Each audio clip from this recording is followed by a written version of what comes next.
Nós hoje ficamos de começar um estudo muito interessante de Venu-Gita, que é um trabalho que foi feito lá nos anos 90, de tradução de um livro de Narayana Maharaj, que eu até participei um pouquinho dele. Durante os 3 meses estava ajudando o devoto, que é o Famindra Das. Mas antes de entrar nesse assunto, eu queria falar 4 coisas. Quase sempre nós imaginamos que tudo que é védico é Vaishnava. Isso não é verdade. Os Vedas, existem 4 porções dos Vedas, bem distintas. A primeira chama-se a porção Karmakanda. Já falei isso para alguns lá em casa, né? Porção Karmakanda dos Vedas, que mexe que fala com assuntos relacionados com a atividade material das pessoas, mas colocando a atividade material de uma maneira que a pessoa possa desenvolver uma consciência espiritual melhor. Ela vai praticar Karma Yoga e outras práticas religiosas que vão lhe ajudar futuramente a ingressar com o coração no Vaishnavismo. São formas de viver na vida material, preocupado com a vida material, mas com uma conduta bem assim ordenada, bem realizada. Essa é a porção Karmakanda. Nessa porção Karmakanda, por exemplo, quando começa o Bhagavad Gita, Arjuna começa a fazer muita contestação à atividade dele de matar, como soldado, de participar de uma guerra, porque ele começa a pegar termos dessa porção Karmakanda e colocar como um ensinamento védico. Ele quase foi chamado de tolo por Krishna por ter feito isso, né? Porque na verdade ele não podia estar fazendo como um soldado, se negando a participar de uma luta e de matar pessoas, já que aquelas pessoas estavam mortas. O que estava separando elas da morte do corpo era uma questão de tempo, só um tempo curto, mas já estava decretada a morte dela. A outra porção dos Vedas chama-se Gyanakanda. Gyanakanda é a especulação filosófica, ou então os filósofos, ou então essas pessoas que fazem práticas filosóficas procurando o bem-estar intelectual e mental das pessoas.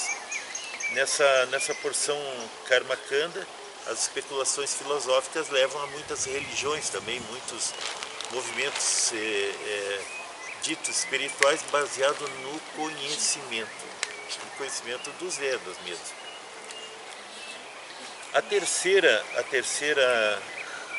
atividade védica que não é Vaishnava são as atividades místicas chamadas de Yoga, Ashtanga Yoga.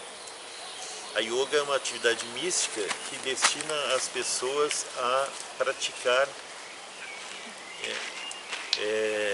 a fazer práticas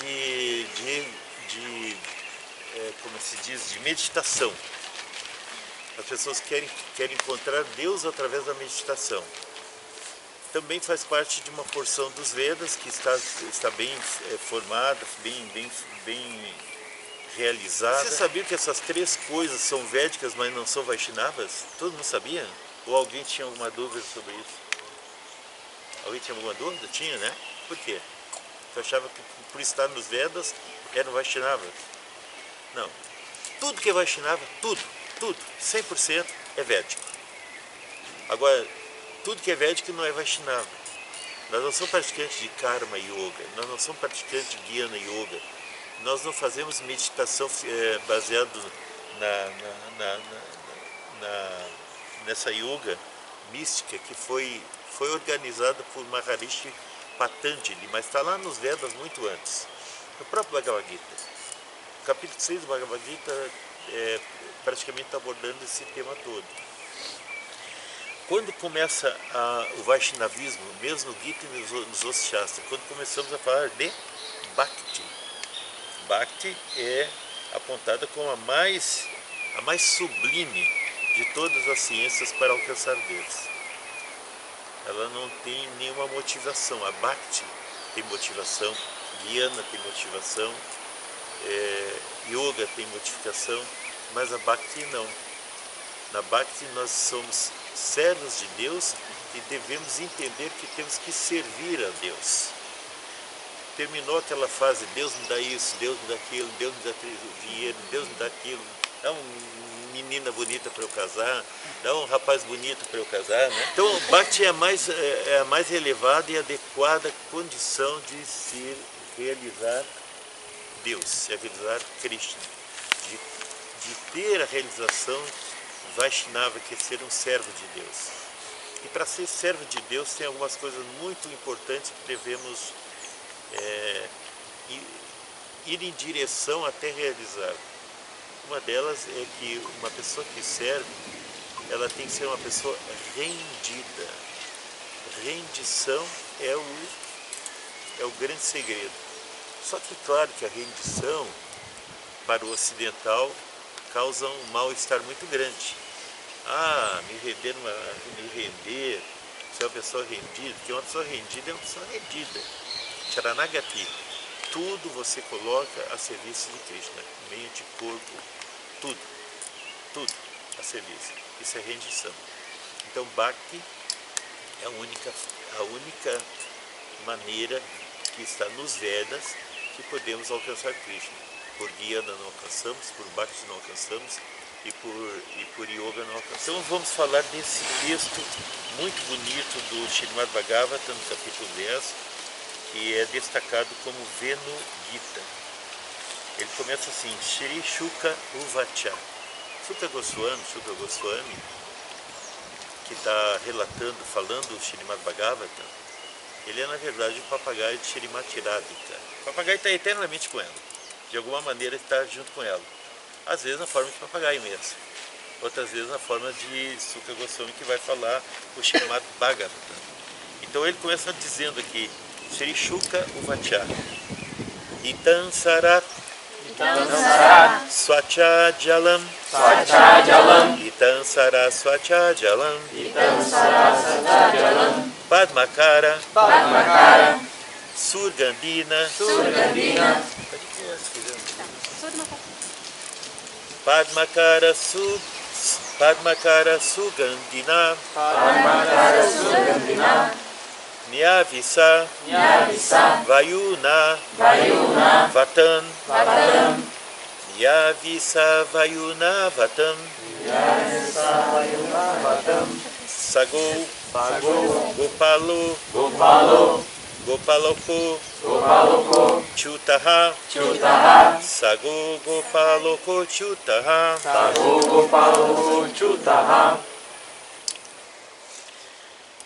Sri Sukadeva Goswami disse, que também é o papagaio de Irada, né? Agora tu sabe, né? Agora estou começando a entender. Está entendendo como é um papagaio, né? Além de ser um grande santo. Mais ou menos.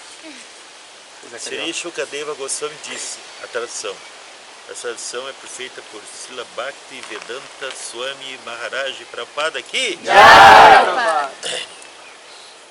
Narayana Maharaj largou a tradução de Prabhupada aqui nesse canto. Depois o comentário é dele, né?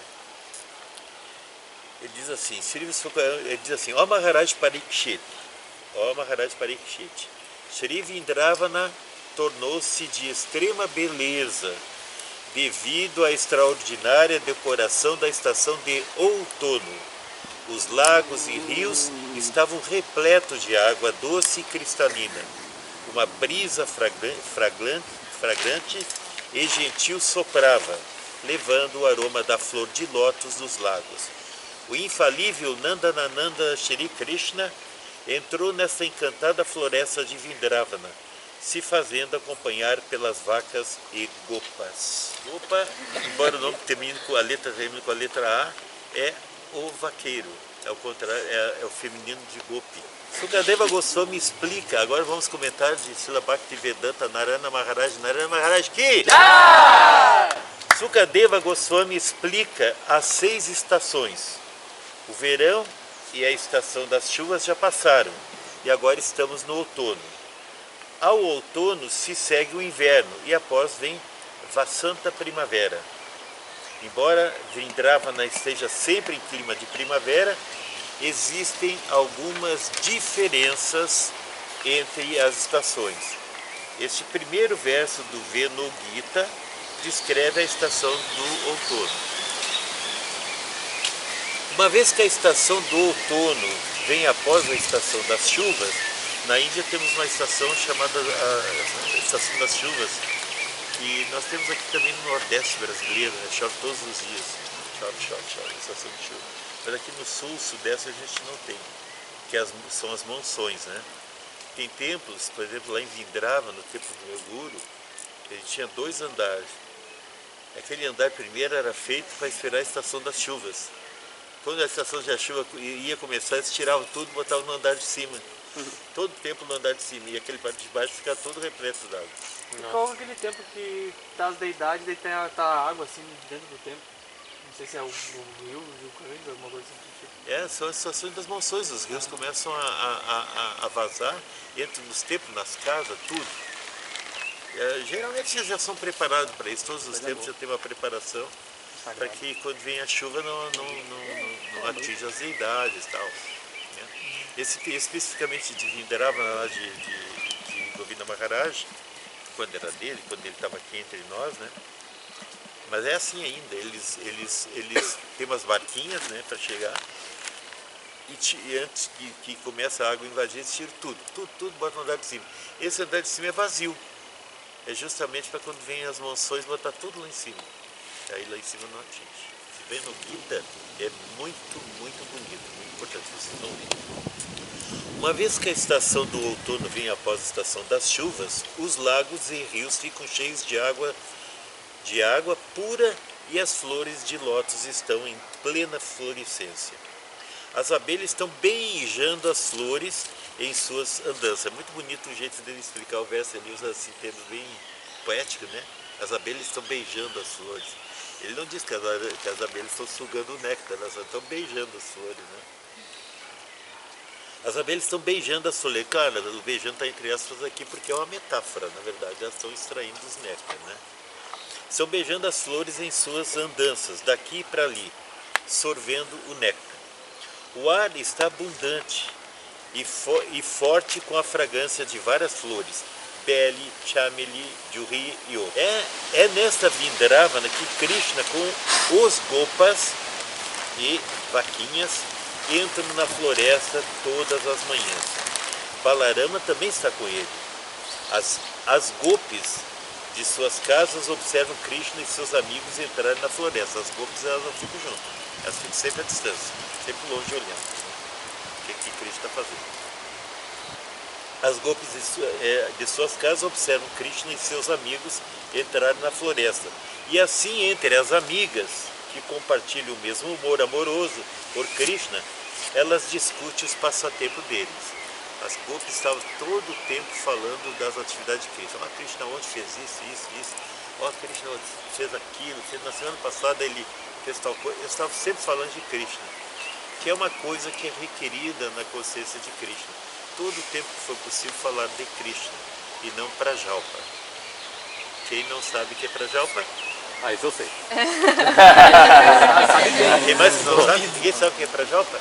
Tu sabe? Então explica o que é Prajalpa. Prajalpa são conversações, são conversas de assuntos mundanos, assuntos que não são a consciência de Cristo. É o que a gente fica falando normalmente o dia inteiro. Este verso descreve o passatempo matinal. Embora Krishna já tenha adentrado na floresta de Vrindravana, as gopis ainda estão vendo essa entrada na floresta e ouvindo a canção de sua flauta em seus corações. Vendo Gita, na verdade, é a flauta de Krishna, né? Tá? Elas se juntaram em grupos específicos para conversar sobre Krishna. As gopis têm muitos grupos de gopis. Tem as 8 gopis principais, que são os 8 grupos mais fortes, e tem mais, na verdade, 108 grupos. Os grupos são meio independentes e até ficam com ciúmes uma das outras. Elas têm vários tipos de humores, de ciúmes e brigam, mas assim, tudo são passatempos transcendentais de Krishna e das gopis. E depois das gopis vem as manjaris. As manjaris ou manjaris, quem não sabe o que são manjaris? Não sabe? Quem sabe? Você sabe, né, Vitória, que são mandiares, né? Então fala bem alto para ela ali que não sabe. As mandiares, elas são ajudantes das gopis e elas são sempre muito novinhas. São as gopis são muito puras, mas as mandiares são mais ainda porque elas são criancinhas, tipo, no máximo 4, 5 anos. 4, 5 anos. E as gopis 13 para 14 anos. Por aí. Tudo novinho. Mas Rupa Manjari não tem 13 anos. Oi? Rupa Manjari não tem 13 anos. Tem, mas ele é uma gopi, tem algumas mandiares especiais, que são os gurus, que vão e voltam. Eles são um pouquinho mais velhos, mas são mandiares também. Sim. Elas preferem ficar à distância e ajudar as gopis. Sim. Divino, né? Existem diferentes tipos de grupos. Os grupos chamam-se Samuha. O termo Samuha refere-se ao grupo genérico que consiste tanto de gopis mais velhas, na raça de afeição de pais, como gopis mais jovens, que têm a relação conjugal com Krishna. Dentro desses grupos existem muitos partidos, partidos. Cada yuta possui uma yutesvari, ou uma líder. Srimati Radhika é a líder do partido de gopis. Chandravali é a líder de outra e chama Bhadra, Chitra e às vezes Lalita e Vishaka são líderes em outros partidos, outros grupos. Dentro desses yuta, desses grupos, desses partidos, as gopis se dividem em partes ainda menores que consistem naquelas que estão experimentando o mesmo bhava. Todo mundo sabe o que é bhava? Quem não sabe o que é bhava? Já não sabe? Sabe o que é bhava? Não sei o que é. Não sabe. Vitória sabe, né, Vitória?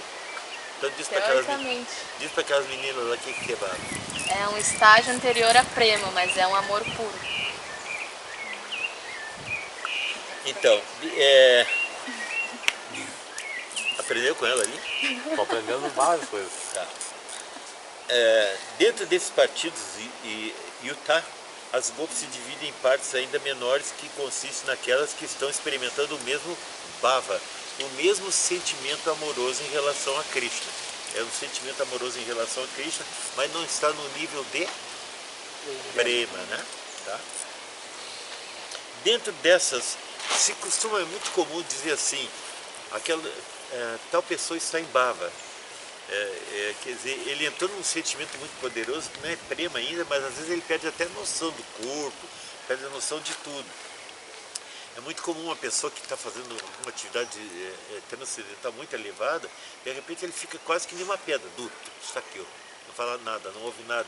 Pode tocar nele, botar de cabeça para baixo, ele está em bhava, né? Isso significa que ele está num sentimento amoroso muito grande e perde a noção até do próprio corpo.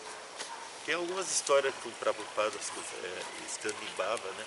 Também Gora Govinda Maharaj, também certa vez estava comemorando, acho que 35 anos, não me lembro se é do tempo de Vindravana ou de Mathura, e ele estava vindo, né? Subindo a escadaria assim, e olhando o templo, né? E de repente ele caiu no chão assim, duro, né? E aí alguns devotos queriam não, vamos chamar um médico, vamos levar para o médico. E um em diante, não faço isso. Ele está em bhava, né? Eles não tinham compreendido o que é bhava, aqueles devotos que estavam ali querendo ajudar. Então significa que ele entrou num estado muito elevado de amor naquele momento. Todo mundo conhece Gora Govinda Maharaj? Todo mundo conhece. Dentro desses partidos, aqui eu já li, dentro dessas pequenas facções, ou ganas são pequenas facções, as gopis revelam seus corações umas às outras. Rupa Goswami também recomenda que os devotos abram seu coração um para os outros. Dentro dessas pequenas facções ganas, as gopis revelam seus corações umas às outras. Então, as gopis têm que ser para nós, a gente não pode imitar gopis. Na Índia tem alguns imitadores que são chamados de sarrádias. Sarrádias são imitadores. Esses aí ele conhece. Nós não devemos imitar, mas nós devemos usar o que elas fazem para nos assim, inspirar. Nós temos que nos inspirar o que elas fazem. Ela é uma inspiração total de como servir a Krishna, de como pensar em Krishna, de como estar o tempo todo envolvido, umas conversando com as outras sobre os passatempos de Krishna, sobre o que Krishna faz, o que o Krishna não faz. Elas passam o tempo todo assim. Desse modo, elas ficam absortas nesse passatempo em particular e são capazes realmente de vê-lo em seus corações. Ou seja, os passatempos são tão fortes quando falam uma com a outra que elas vivenciam o passatempo dentro do coração. Elas veem o passatempo dentro do coração. As gopis não se recordam de seus lares, de seus corpos físicos ou de qualquer coisa material. As gopis, quando estavam absortas em falar de Krishna, em falar dos passatempos de Krishna, elas esqueciam de marido, de mãe, de pai, tudo, elas esqueciam tudo. E é um esquecimento mesmo, elas esqueciam. Elas, assim, pelo ponto de vista da porção karma kanda dos Vedas, elas estavam cometendo coisas erradas, correndo atrás, vendo um outro homem, largando o marido por causa de que elas são casadas, imagina, naquela época, 5.000 anos, hoje na Índia, isso ainda é muito sério, imagina 5.000 anos atrás. Veja quão importante é o sentimento delas. Elas só veem a Krishna e os passatempos com ele, embora elas estejam em casa e ele esteja na floresta com as vaquinhas e vaqueirinhos. Elas estão em casa, elas estão lavando a louça ali, o marido está ali no lado e ela está pensando em Krishna. Ela está olhando a janela e sabe que ele foi para a floresta, ela está ali. Ela nem vê o que ela está fazendo, mas ela está ali. Ela está vivenciando como se estivesse com ele. Né? Esse é o ponto que a gente procura atingir. Claro que não vai chegar lá, né? E na Índia existem 6 estações. Após o verão, a estação das chuvas. E após o inverno, a estação seca. A cada 2 meses, há uma estação distinta. Então as estações lá não levam 3 meses como aqui. 2 meses. Esses passatempos ocorrem no outono, Sarat, entre o verão e o inverno. As flores estão desabrochando, e o peso de suas fragrâncias torna o ar tão pesado, que até mesmo o simples mover-se nesse ambiente é dificultoso. O ar o cheiro é um cheiro com vida, é um cheiro. Nós estamos falando lá de Vindravana, né? Lá com as gopis. Qualquer um que tente correr nessa atmosfera encontra dificuldade. Por estarmos no outono, o ar também se encontra ligeiramente frio. Jayadeva Goswami escreveu um belo poema que traz as seguintes linhas. Dira samire yuna hetire yasanchi venevana malidira. Samire significa que a brisa sopra agradavelmente. Jamuna Itiri significa as margens do rio Jamuna. Embora as gopis estejam em suas casas, no povoado, elas podem ver Krishna nas margens do Jamuna dentro de seus corações por estarem absortas na lembrança dos passatempos dele. Veja como é interessante esse relato aqui. Elas podem ver Krishna às margens do Jamuna dentro de seus corações, por estarem absortas na lembrança dos passatempos dele. O terceiro item do nosso desenvolvimento espiritual é cantar, ouvir e lembrar, né? Então esse item, lembrar, ele é muito importante para que desenvolvamos a consciência de Krishna. Lembrar de Krishna, como você lembra? Você escutando Harikatha, você escutando o Srimad Bhagavatam, escutando toda essa literatura que é colocada à nossa disposição. A gente costuma dizer escutando, embora esteja lendo, por uma questão de essa é uma semântica Vaishnava, tá? uma forma de falar. Você tá lendo Bhagavad Gita, mas você diz, eu estou escutando Bhagavad Gita, entendeu? É uma coisa meio estranha de entender, mas é assim mesmo, tá? Nós estamos escutando Bhagavad Gita. Então, quando nós estamos escutando uma literatura que vai falar dos passatempos, você está começando a colocar esse terceiro item de lembrar o tempo todo de Krishna. E o outro é cantar o Hare Krishna, Hare Krishna, Krishna Krishna, Hare Hare, Hare Rama, Hare Rama, Rama Rama, Hare Hare. Lembrando-se que quanto mais nós nos lembrar de Krishna, maior é a nossa possibilidade de ter uma vida muito boa após abandonar esse corpo. Porque já imagina se você está prestes a abandonar o corpo e você lembra do seu gatinho que está passando fome porque você não pode dar comida para ele. Isso é a pior coisa que você pode fazer na hora de abandonar o corpo. Então temos que lembrar de Krishna. Então cantar, cantar, cantar. Sabe aquela música que fica na cabeça rodando sem parar? Ela que, às vezes até é chata a música. O chiclete. É, o chiclete. Temos que transformar o Mahamantra num chiclete. Num chiclete mesmo. E para transformar em chiclete, tem que cantar ele como é que eu vou usar o termo assim? Cantar com vontade, não é cantar no piloto, não bota a língua no piloto automático. Não faça isso. Eu sempre digo, e essa é uma instrução que eu recebi de Govinda Maharaj, que veio de Siridhara Maharaj. Sempre faça como se você fosse duas pessoas. Uma que fala e outra que ouve. Fica absorta em ouvir o que você está falando. Agora, se você fala e não ouve, e fica prestando atenção no ambiente, aí você realmente não vira chiclete. Embora as gopis estejam em suas casas, no povoado, elas podem ver Krishna às margens do Jamuna dentro dos seus corações, por estarem absortas na lembrança dos passatempos dele. Deu para entender isso aqui direitinho? Elas não estão ali, mas elas estão vendo, pelo coração, né?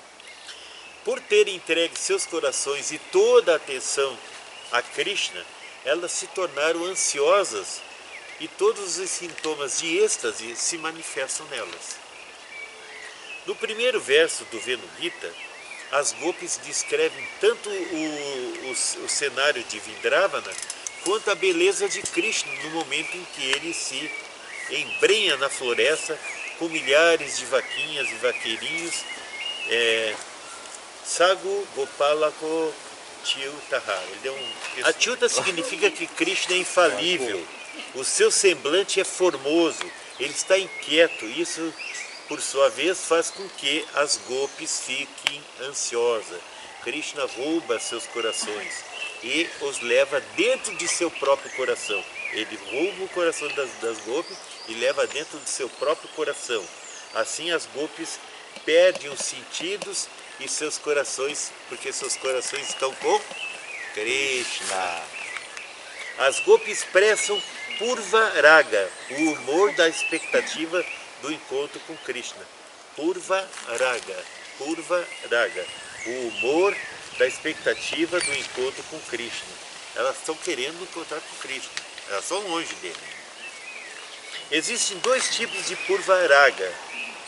Um do sadhaka, que pratica Raganuga Bhajana, e outro do devoto Siddha.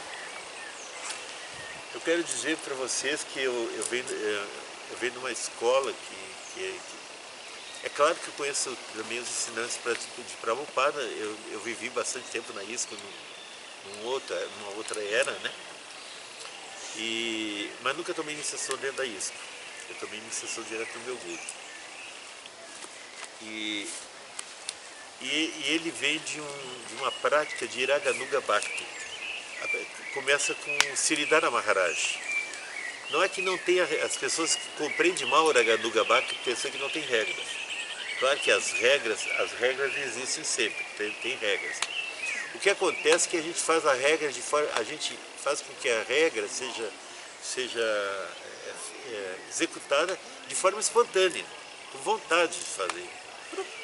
Por exemplo, a pessoa que não rouba, ela não precisa nem pensar em direito qual é o artigo da Constituição, ou não sei de que está o ato de roubar e quantos anos de cadeia pega. Mas você pega um ladrão, entrevista ele diz, eu entrei no 171. Ele já sabe até o artigo que ele entrou, né? Porque ele gosta de roubar. A gente que não gosta não liga, mas para não roubar não precisa saber o artigo. Tu não precisa saber o artigo para não ser ladrão, né? Você não vai roubar. Mas o ladrão, ele rouba e sabe o artigo ainda, né? Vocês já viram isso? Que o ladrão sempre diz o artigo? Já notou isso? Sim. Todos. Cruzeiro, Oi. o senhor pode reler essa última frase do largador da Sada na Endurcida?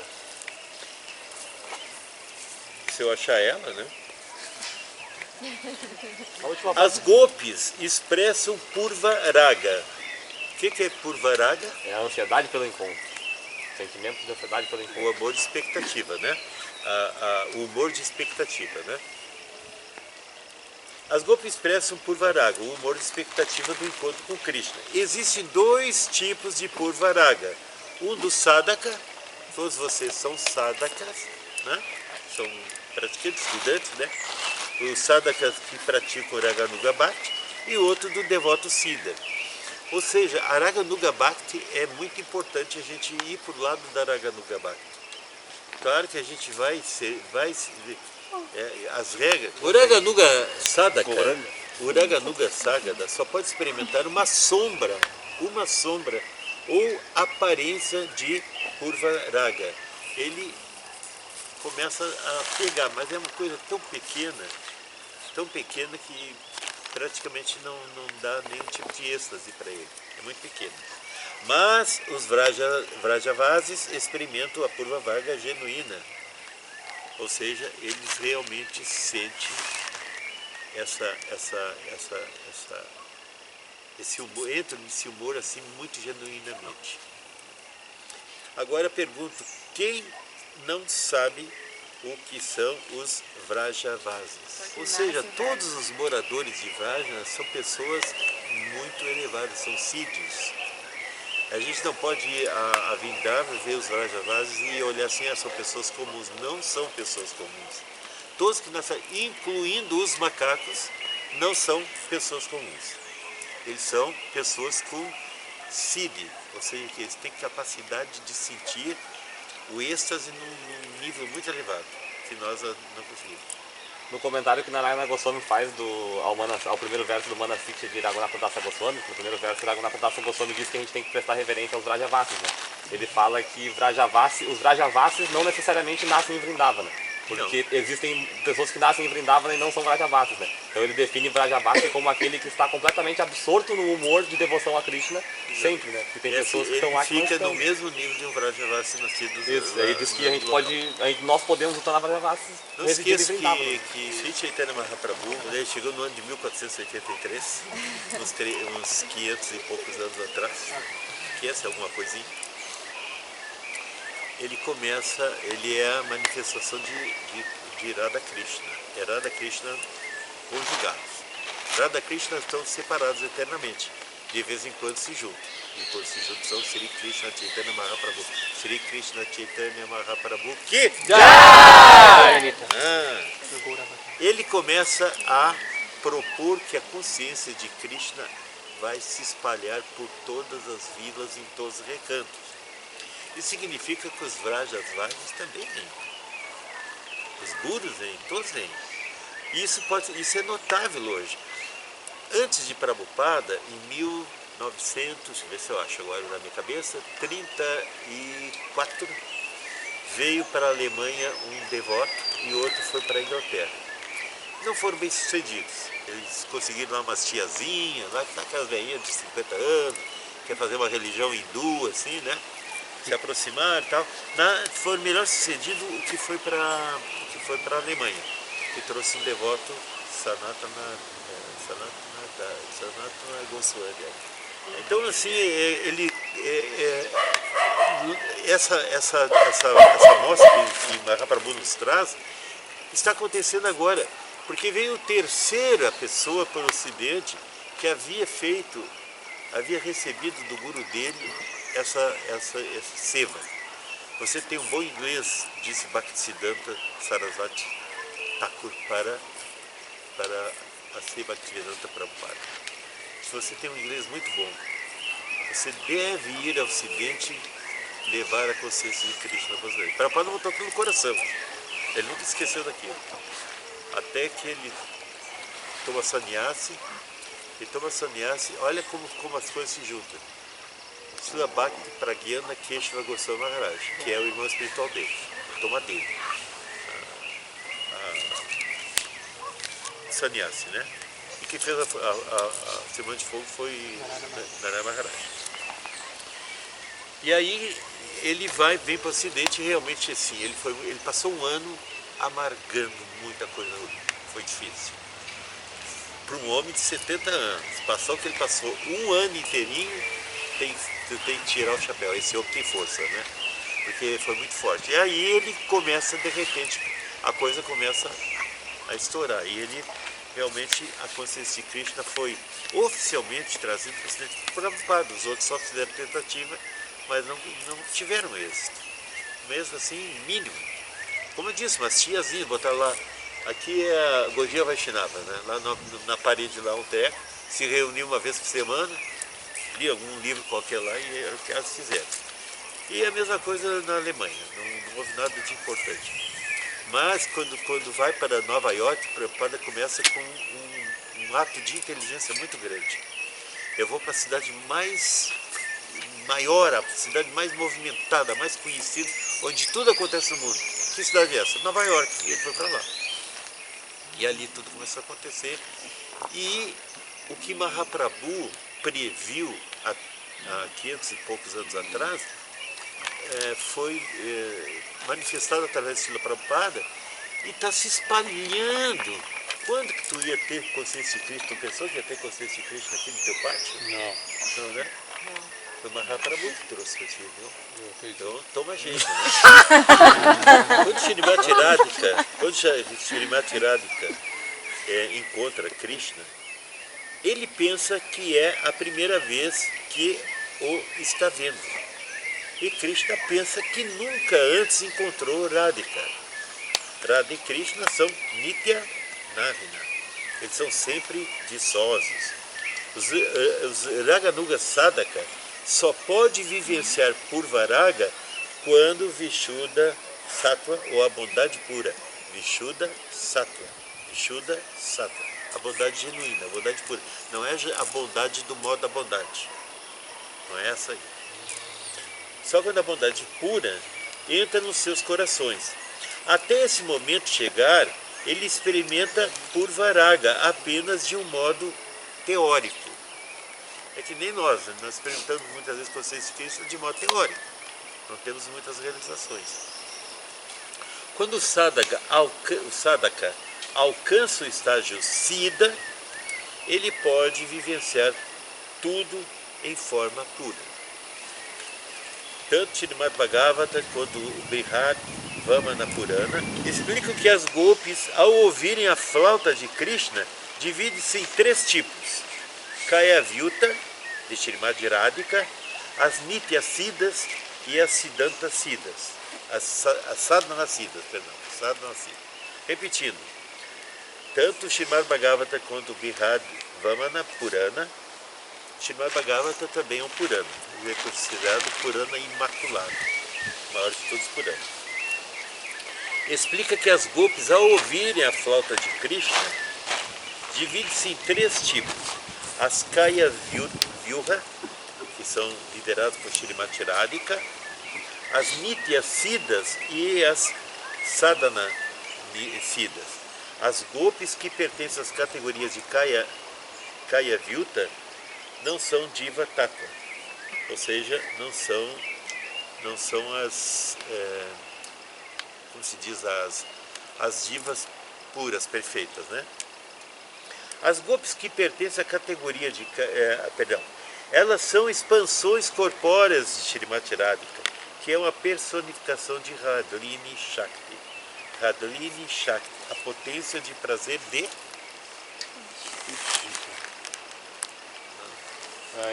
Se elas não são Diva Tattva, então elas fazem parte do Tattva da potência interna e não da marginal. Não da marginal, tá? Radlini Shakti, potência interna de prazer de Krishna. Krishna. Quem é a principal rádio de Shakti? Radharani. As Gopis Nitya Siddha, é bonito esse Venu Gita, né? As Gopis Nitya Siddha são Diva Tattva, que se manifestam a partir de Baladeva Prabhu. Sim, Baladeva Prabhu. Elas, em tempo algum, estiveram condicionadas. Em tempo algum, essas divas foram condicionadas. Não entraram no estágio de almas condicionadas. As Gopis Sadhana Siddha são de dois tipos: Yutaki e Ayutaki. A palavra Yutaki significa que pertence a um grupo. Yuta, que pertence a um grupo. Yuta, ou, em outras palavras, membro de um partido, de um grupo, de um partido. Não é partido político, viu, gente? As Gopis Yutaki pertencem a um partido específico e as Ayutaki não. Ah, tá. A Yutaki pertence a um grupo específico e as Ayutaki não. As Gopis Yutaki, que pertencem ao país específico, se subdividem em duas categorias: Shruti-chari e Rishi-chari, ou Muni-chari. Os sábios meditam em Dandakaranya. As Gopis Shruti-chari praticam Raganuga Sadhana. As Gopis Shruti-chari praticam Raganuga Sadhana. Todo mundo ainda lembra o que é Raganuga Sadhana, né? Não?